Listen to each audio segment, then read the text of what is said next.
Well, I'm delving into this Kingpin situation, and I thought I'd kind of update you on it. Like, I figured, they're always a battle. I've never had one of this sort of thing go, when you're working with suspension and on old stuff where bolts haven't been off since the vehicle was new, they can be tough. Well, I did find out a few things. Well, okay, this is where the Kingpin is. And you see that play there. That's what I have to get rid of. And what there's a pin that runs through the center, there's a bearing here, and there's a bushing that goes on each end. These are the bushings, and these are the pins. And they're a very close fit. You can't have play in there. Well, I got play. And this pin, when it goes in, there is a bolt here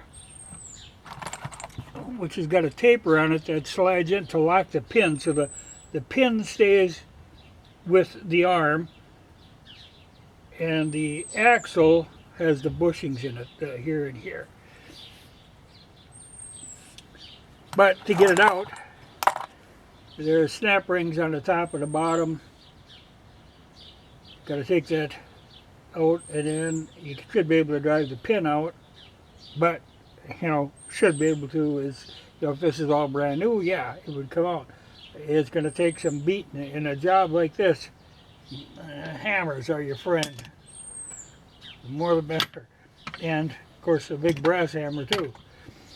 Though to get to this was quite a job. To get the brake, well, in the first place, you get the brake drum off, because one of the things I found out, which wasn't such a awful surprise, because I found that out on the rear when I had a part the other day, the drum was broken. And with a broken drum,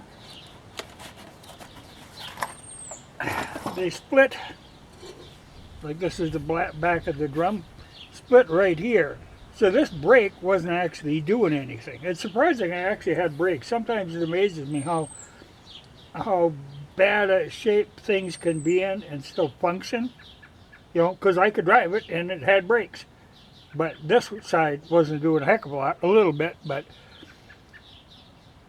it had cracked, and snapped right in the middle. So the shoes, when they went out, well, you can see they were touching on the outside, but the inside was locked right tight against the drum.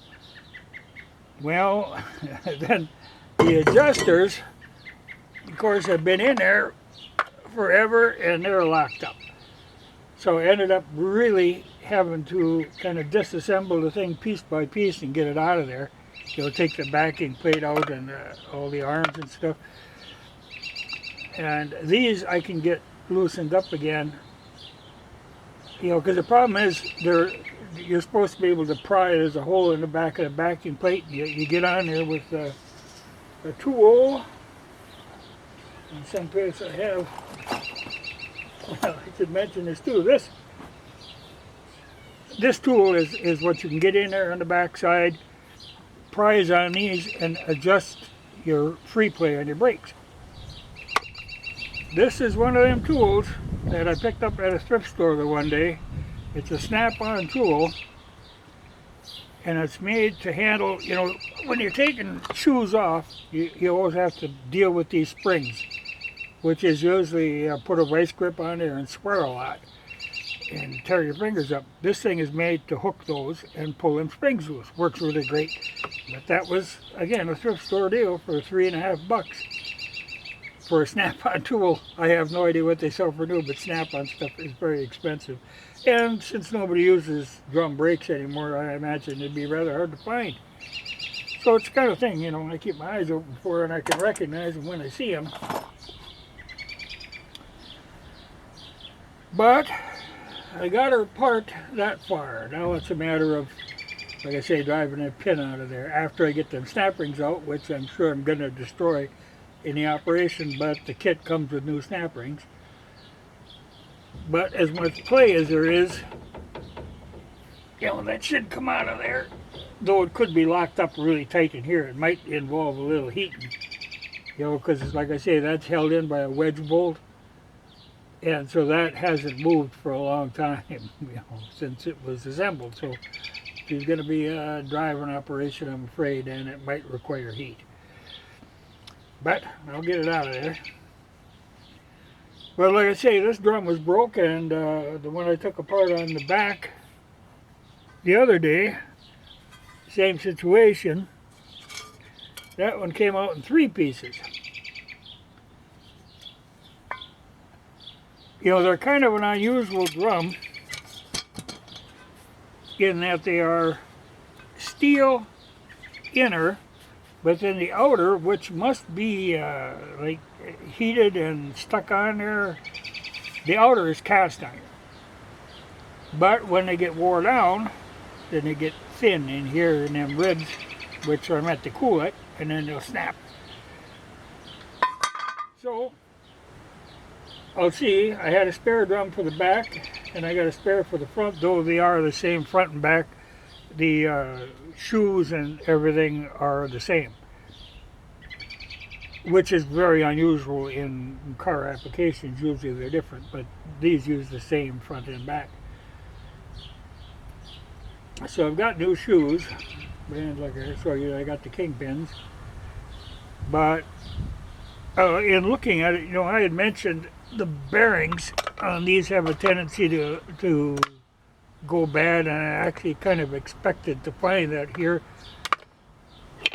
This is the outer part of the drum, with the broken off piece.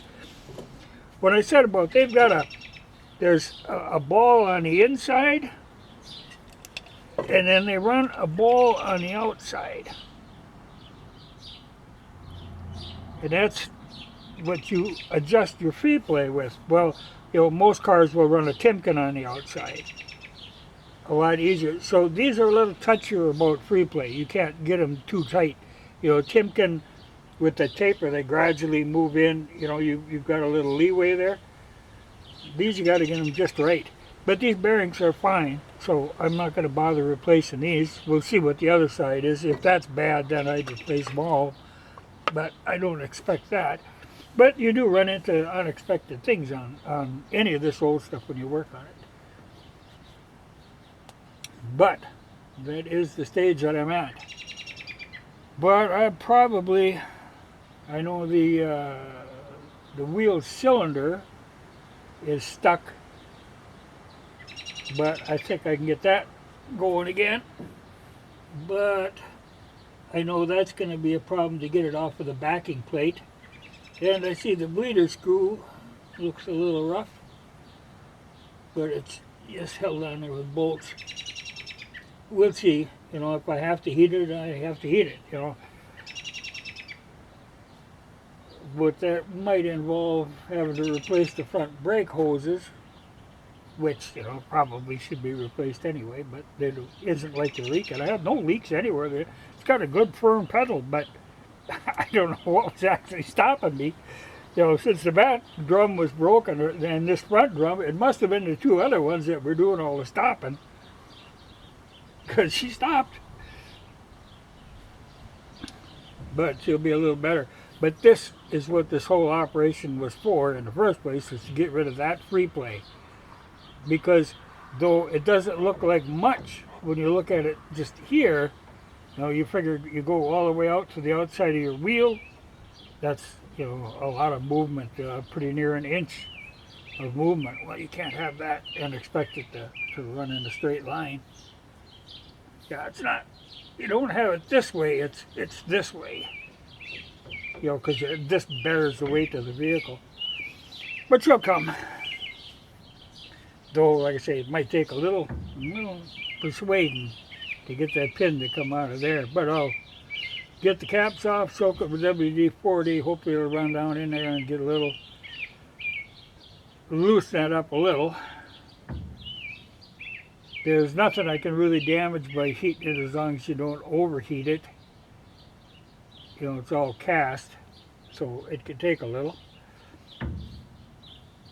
But the control arms, you know, all that stuff seems to be good. I see there's snubbers for this anti-sway thing that look like they're wore out, but otherwise it's all in pretty good shape. Shock is up here, but I'll maybe go into them later. It's kind of hard to see up there now, and I'm sure that would be a baffle to people because, like I say, they are rebuildable. You just keep refilling and changing fluid on them. There's little orifices in there. Not a major problem. And the tie rod ends look good,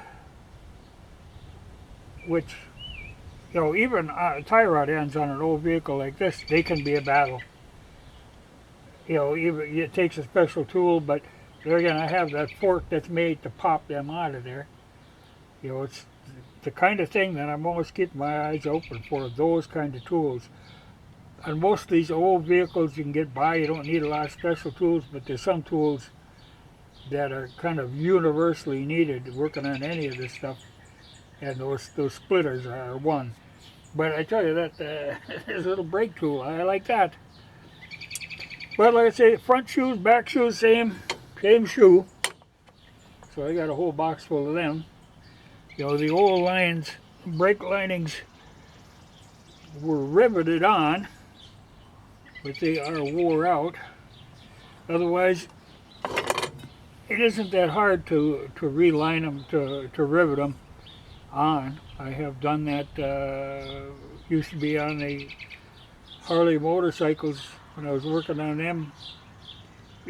Everything was riveted on. Even on the old Sportsters, the sprockets were riveted on.